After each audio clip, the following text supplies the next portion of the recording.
So, if you've just finished binge-watching Netflix's Black Rabbit, you're probably wondering the same thing I am. Will we get a season 2?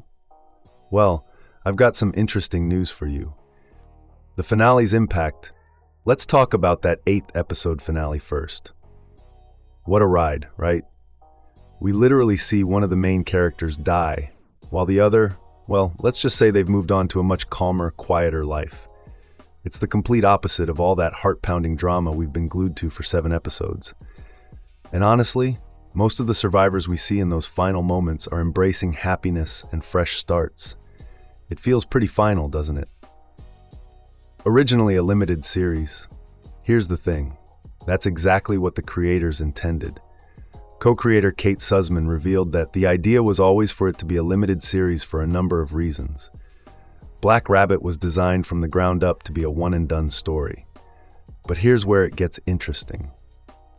Behind-the-scenes magic changes everything. Susman and her co-creator Zach Baylin haven't completely closed the door on returning to this world. Why? Well, something magical happened on set. As Susman put it, as soon as we got on set and realized what we had with the crew and what we had been able to put together with the cast and the producing team, everyone was kind of like, why are we ending this? This is a good thing we got going here. And she's not done with these characters either. There are so many storylines I still want to follow. The show's NYC origins.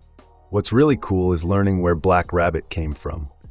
Baylin and Susman drew from their real experiences living in New York City, hitting up those late-night restaurants and bars that inspired the show's central location.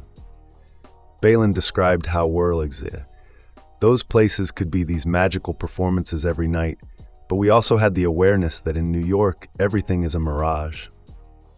He painted this perfect picture.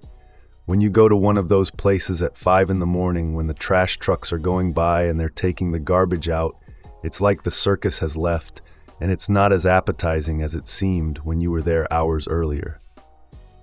That contrast between the glamorous night scene and harsh morning reality, that's the DNA of Black Rabbit right there.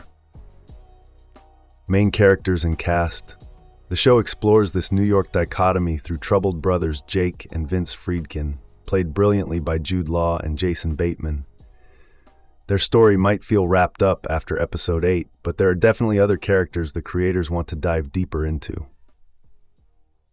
Potential Season 2 storylines. Susman specifically mentioned wanting to explore deaf loan shark Joe Mancuso, played by Troy Kotsur. We last see him walking away from Jake's apartment after, spoiler alert, choosing to spare Jake's life. I want to know what happens with Mancuso, Susman said, adding, I think there are endless tendrils we could explore. Netflix's decision. Current status. Now, here's the reality check. Netflix hasn't officially greenlit a second season yet. That might explain why Baylin was a bit more cautious about sharing specific hopes for the future. Instead, he kept it simple. Hopefully, people will watch and like the show. Then, maybe we get to explore some of those other avenues. Where to watch? Black Rabbit is streaming right now on Netflix, so if you haven't checked it out yet, now's the perfect time to dive in and see what all the buzz is about. So what do you think? Are you hoping for a season 2, or did that finale give you the closure you needed? Let me know in the comments below. Thanks for watching. If you like this video, make sure to like and subscribe for more.